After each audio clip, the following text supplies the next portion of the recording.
Hello everyone, this is Charlie from the Bloomingdale Public Library and welcome to PowerPoint Crash Course, where we discuss the basics of creating and presenting a simple PowerPoint slideshow. If you're someone that doesn't use a computer very often, or perhaps doesn't have any experience with the Microsoft Suite, but you find yourself in a position where you need to make a quick slideshow presentation, then this course is for you. I'm going to start off by closing PowerPoint so we can learn how to open it.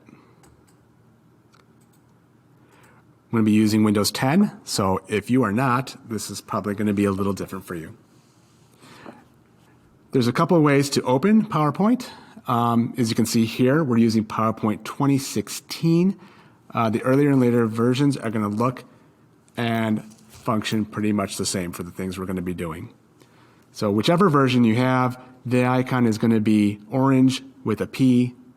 Go ahead and double click on that, and that will bring you to the screen here. If you have PowerPoint in your taskbar, it just takes a single click. If you can't find it in either spot, go ahead and click on the Windows icon in the lower left. Find it in the list of programs, which should be in alphabetical order.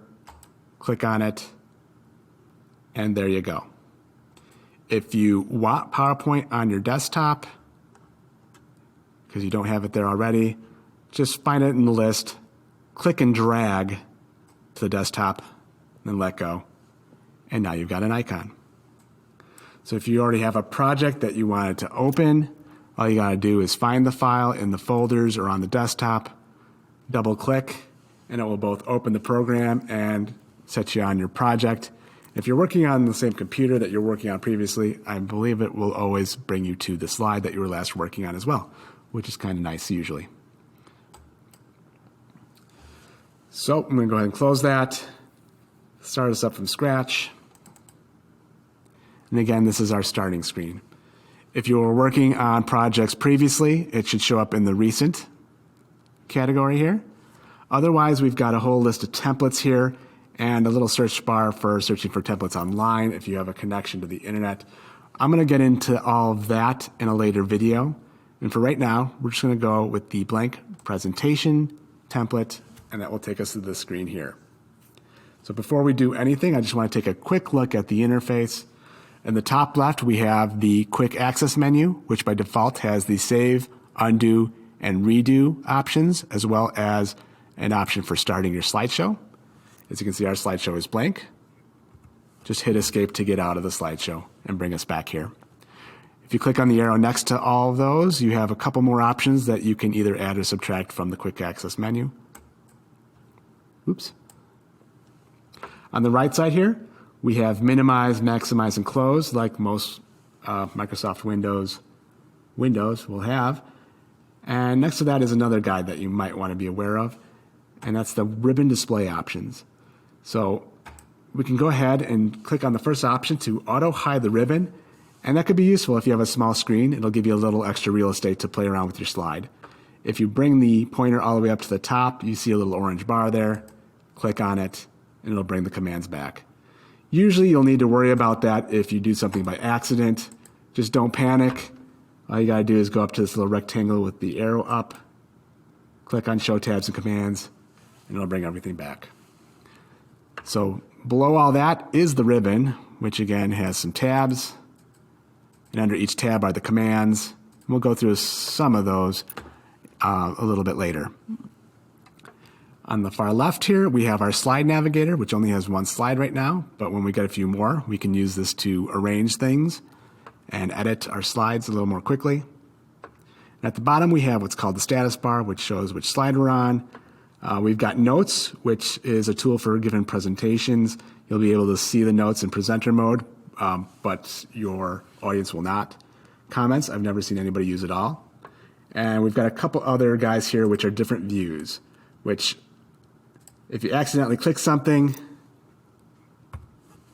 again, you can hit escape to get out of the slideshow. Otherwise, what you want to do is click on the normal icon to bring you back to the standard screen. And to the right of that is a zoom bar, which can help you zoom in and out to get you back to the biggest size possible without hiding anything. Just click on the square on the far right. And that's a quick overview of the interface. So now let's look at creating some content. When you create a new slideshow, you're usually going to start off on the template's title slide layout. Every template's title slide layout is going to look a little different, and some templates might not have one at all. If you don't like the title slide layout for your chosen template, you can go to the Slides group in the Home tab, click on the Layout command, and there's a drop-down to choose a different layout. The layouts available will depend on the template, and we'll discuss layouts in just a bit. So the title slide layout for the blank presentation template looks like this. We have two text boxes with the text formatted into the center of the slide.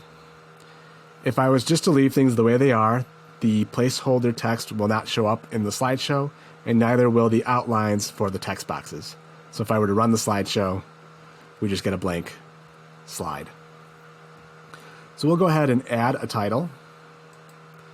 You'll notice when I click in the text box, we have a whole bunch of handles around the sides, as well as a new tab for formatting the text box. This is all for changing the look of the text box, and I'm going to put that off for the slideshow makeover video coming out soon. I'm going to go ahead and add some text just by typing.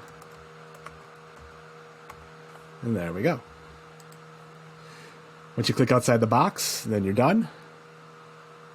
If you want to go back and change it, all you got to do is click on the text again and the text box is reselected. If you want to change the look of the text, all you got to do is click on the text box, highlight the text, and we have all the same options for Microsoft Word. So the big ones you might want to look at are the text styling. And as you can see, as I roll over the options, it dynamically changes the text in the text box.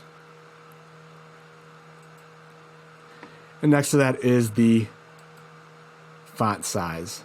So again, the size will dynamically change based on what you're rolling over. If you don't like any of the options, you can also type in your own. So if you want to type in like 99, that isn't in the menu otherwise, there you go. And I invite you to try the other options on your own. If you wanted to mess with the alignment, you're looking at these three icons right here in the paragraph group. We have left, center, and right. That is for the horizontal alignment. And then for the vertical alignment, you'd go to align text. We have top, middle, and bottom. And again, you can go ahead and try out the rest of those on your own. Smart art is something we might look at in another video. It's a type of infographic. So once you have your title slide the way you like it, it's time to create a new slide. To do that, we've got a couple options in the slide group. You can either click on the words New Slide, and when you do, you have a whole bunch of layout options for what your next slide is going to look like. Or you can click on the little picture above New Slide, and that will create a slide like this. And the default is a title and content slide, which is usually what you want anyway. So once again, we've got a text box up at the top. It's formatted a little differently, but it's just a text box.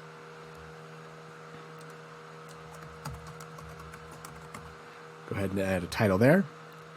And below that is what we call a placeholder box. So by default, you can go ahead and start typing some text in there.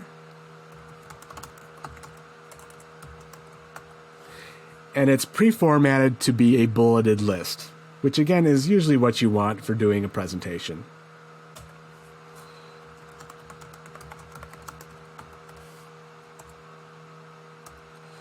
You can hit Tab to indent.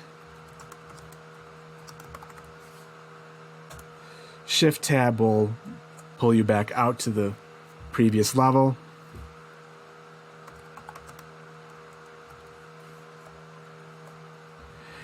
And if you didn't want to start off with a bulleted list, the option is actually right here in the paragraph group, top left corner. Go ahead and click on the bullets command, and you're typing normally.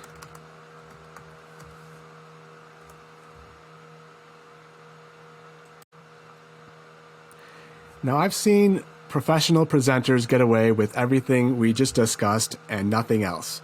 But I think even for a simple slideshow, there's a couple of other things you might want to look at, and one of those is inserting an image. There's a couple of ways to do that, but the way I'm going to discuss today is using our placeholder box again. So instead of clicking to add text, I'm going to click in there, and I'm going to roll over the icons in the middle. As you do, you can see all the different things this placeholder box can become, but I'm going to choose Pictures in the lower left corner there. And to insert our picture, we click on the icon, find the image in our folder, select it, and click Insert. And that is how you would insert an image into a slideshow. You'll notice that once we do that, once again, we've got handles around the sides, and we're actually pulled into the Format tab automatically to change colors and frames and things like that. And again, I'm not going to worry about that today, and instead save that for the slideshow makeover video coming up. And instead, I'm going to go back to the Home tab. So let's say you wanted to include some text with your image. I'm going to go ahead and create a new slide, but this time I'm going to click on the words, and I'm going to click on To Content. And when I do that, we have a whole different layout that we can work with. So again, we've got image with text for our title. On the left, we'll add some text, a picture,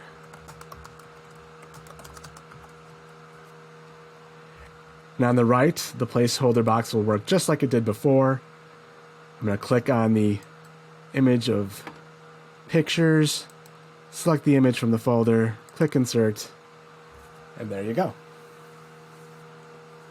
Now let's say you didn't actually have the picture that you wanted, or you were going to use a map or just a picture that you don't have on your computer.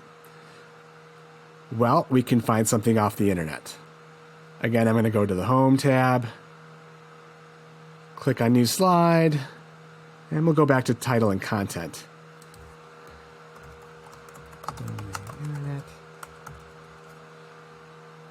This time, instead of clicking on the Pictures icon, I'll click on Online Pictures.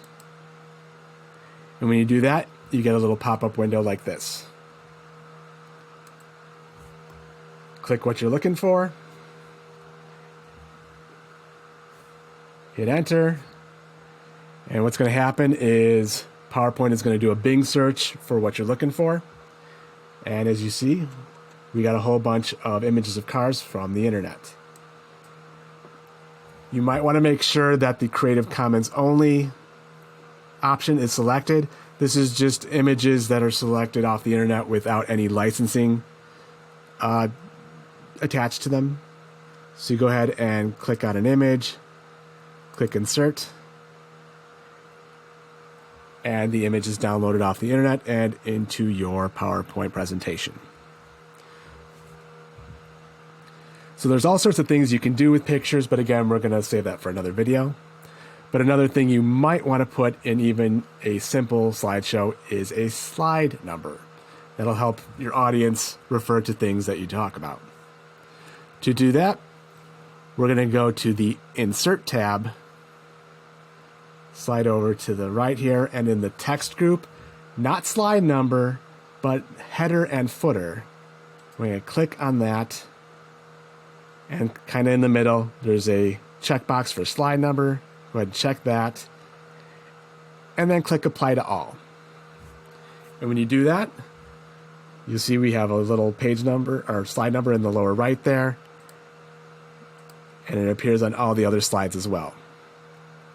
And the nice thing about using that option versus just simply typing it into a text box is that slide number will dynamically change if we were to start moving our slides around, which is something that I will talk about next.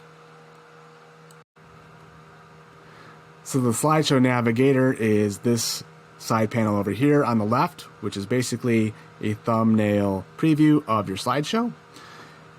And as the name implies, the slide navigator is mostly for navigating between your slides. If you wanted to jump to another slide, all you gotta do is click on it and you jump to that slide. If you have more than 4 or 5 slides, you can use the scroll bar to scroll up and down. You can also use the up and down keys when you're in the slide navigator, and it will jump back and forth between all the different slides. So besides navigating with the slide navigator, you can also do some slideshow management. For example, if you wanted to move slide 1 to somewhere in the middle of the slideshow, all you gotta do is click and drag, let go, and now slide 1 is at the 4th position in the slideshow.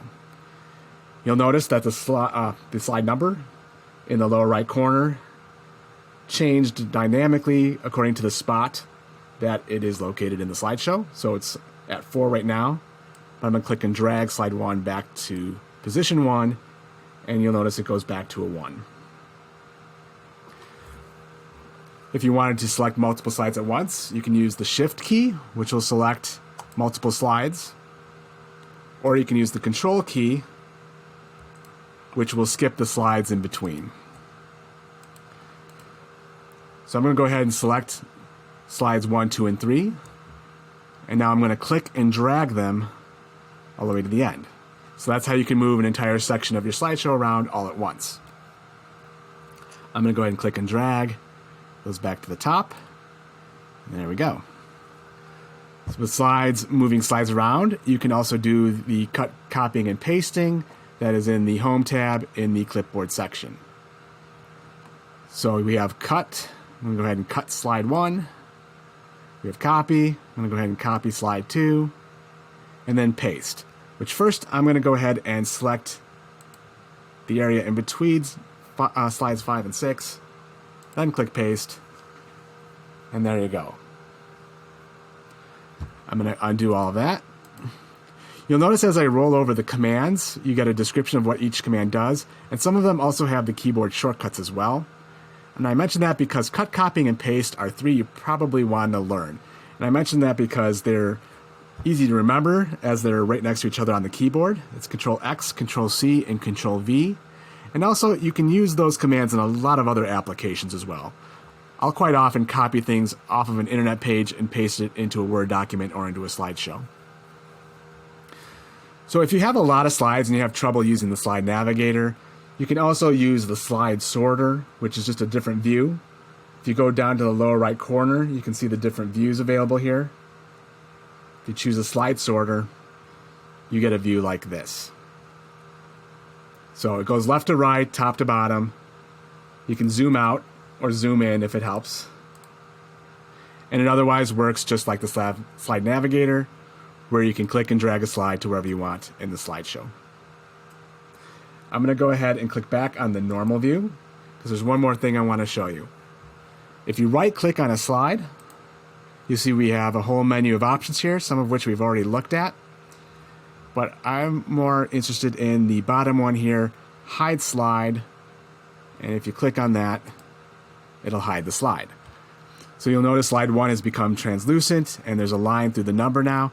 That means it is hidden. When a slide is hidden, it means it will not show up in the slideshow. For instance, if I were to go ahead and play the slideshow right now, I jump straight to slide 2. Escape. Right click. Click hide slide again.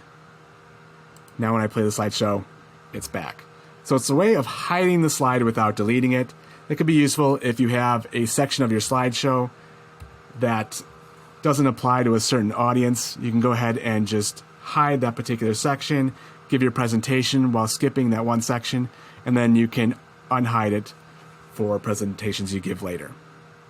So that is the slide navigator. Next, we're going to have a look at saving, printing, and presenting.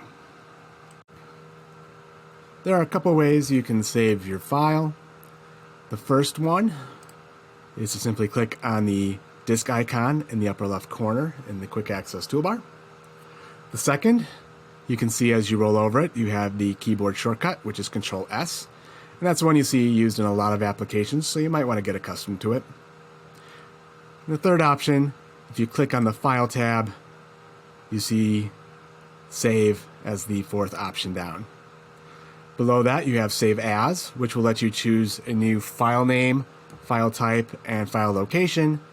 And you're going to get a Save As by default the first time you save. So I'm going to go ahead and click on that. Here you can choose one of the folders on the right, or you can click Browse to choose somewhere else. When you do that, you'll usually start off in the document folder of the current user, which is a good place to save your documents. Otherwise, you can float through the left side and either choose a pinned folder or go sorting through your folders and drives under this PC. I'm going to choose desktop, and then below that we have the file name field. It will default to the first line of text in your slideshow, which might be fine. Otherwise, you can go ahead and name it something else. And below that, we have the file type. So typically, PowerPoint presentation is the default and what you want to use. It's what we've been using this whole time. But there are occasions where you might want to choose a different type. And when you save as a different type, that's the same as exporting. So when you save as another file type, you're going to want to save it as a PowerPoint presentation as well, so you have an editable copy of whatever file you're creating. So some noteworthy options here. I'm not going to go through them all, but we have PDF, which will save all your slides as individual pages in a PDF file. And another one worth noting is PowerPoint Show, which will save just a runnable slideshow without the ability to arrange or edit any of your slides. So if someone needs a copy of your presentation, the PDF or the PowerPoint slideshow might be good options because they're hard to edit through standard means. Of note, you do need either PowerPoint or the PowerPoint presentation application in order to play a slideshow, so I'd probably opt for the PDF. Some other options here near the bottom are GIF, JPEG, PNG, and TIFF. Those are all image types, and when you save as that type, each slide will become its own image. So that could be useful if you were making flyers perhaps and you wanted to use one of your slides. You can save as that file type. I'm going to go back up to PowerPoint presentation and save. And that is how you save your PowerPoint presentation. After you save it, you may want to print your slideshow. You might not even be aware that you can print a slideshow, but you can. By going to File and clicking Print, you can also do Control-P. That will take you to this screen. And the only real option I want to look at here, most of these are pretty standard, but if you look at the Slides box, this will let you choose a range of slides. So you can do either like slide 2 or maybe 2 to 7. This would be where you choose that range. And then below that is how your slides are printed. And if I click on it, you see a lot of options here. Either one slide per page, landscape, or portrait mode. Something I used to see a lot when I was in college was the 3 slides option with an area for notes. So when I click on that, you can see what our presentation looks like now. You have a slide on the left, a spot for notes on the right, and you have 3 slides per page. If you just wanted slides, there's a couple other options there as well. So the rest of these options are, again, pretty standard printer options. I'll let you look at those on your own.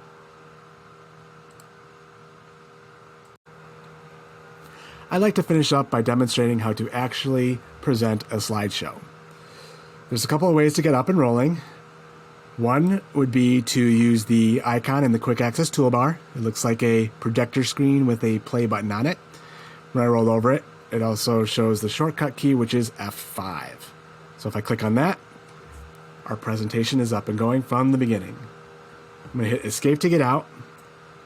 Click on slide 15. We can also use the view icons in the lower right corner. The one on the right is the slideshow view, right next to the zoom slider. If I click on that, Once again, we're looking at a slideshow, but we're starting from the current slide. I'm going to hit escape to get out of there. One way to go ahead and do both of those things is to click on the slideshow tab.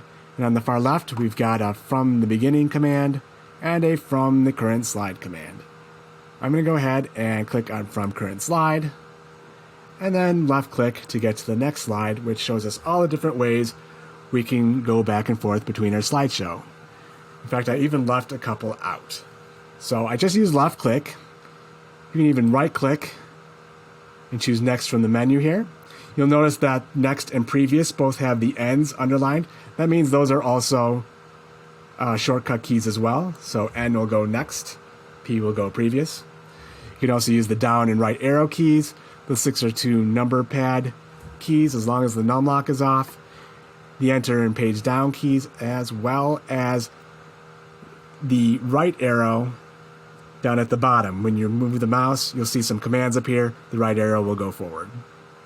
If you want to go to a previous slide, once again, you can right click, choose previous from the menu, use the up or left arrow keys, the 8 or 4 number pad keys with the num lock turned off, and the page up key. I'm going to go ahead and right click here. There's an option to see all slides. If you click on that, you can jump to any slide you like by clicking on it. And I'm going to click on the next slide. This slide shows a picture of a presenter, which is basically just a remote for doing slideshows. It will connect to the computer wirelessly with either a USB dongle or maybe Bluetooth. Every presenter seems to be a little bit different in all the options it has and its shape and maybe even what color of laser pointer it has, but at the very least, you're going to have a laser pointer and a forward and back key. So some of these other keys might be for playing or blackening the screen. Some other tools you have at your disposal are the B and W keys, which will either black out or white out the screens. You can also find those by right-clicking, going to screen, and looking at black and white screen. Excuse me. If you right-click, go to pointer options, you have a couple things we can do here as well. If you click laser pointer, it'll turn the cursor into a pointer kind of image. Right-click, pointer options, click on laser pointer to get out of there. You can also right-click, pointer options, and you see we have a pen and a highlighter, as well as ink color, which will change the color of whichever one we pick. So if I choose blue, it's going to give me a blue pen. I can go ahead and scribble all over things, just like that. Right-click, pointer options, erase on all ink on slide. We'll clear things up. Hit escape to get out of drawing mode. And I'm going to go ahead and left-click to get to the final screen here, which is the presenter view. And I save this as kind of a footnote because I've only seen one person use it in 10 years of helping people with AV setups. In the presenter view, if you right-click, go to Show Presenter View, will look like this. So while you're giving your presentation from a computer, you'll be seeing this while your audience looks at just the slide. And this is kind of a useful view. You can see a timer here, some other options here. You can also look at your notes if you have some. I don't have any notes here, but if you wanted to put some notes on your slide, all you got to do, and I'm going to hit escape to get out of the slideshow, is each slide has a little spot at the bottom that says click to add notes. Just click on there, do a little typing. I'm going to go ahead and play our slideshow again. Go to presenter view, and you see my gibberish. So that's all I have for you. I appreciate your attention. I hope you have a good day.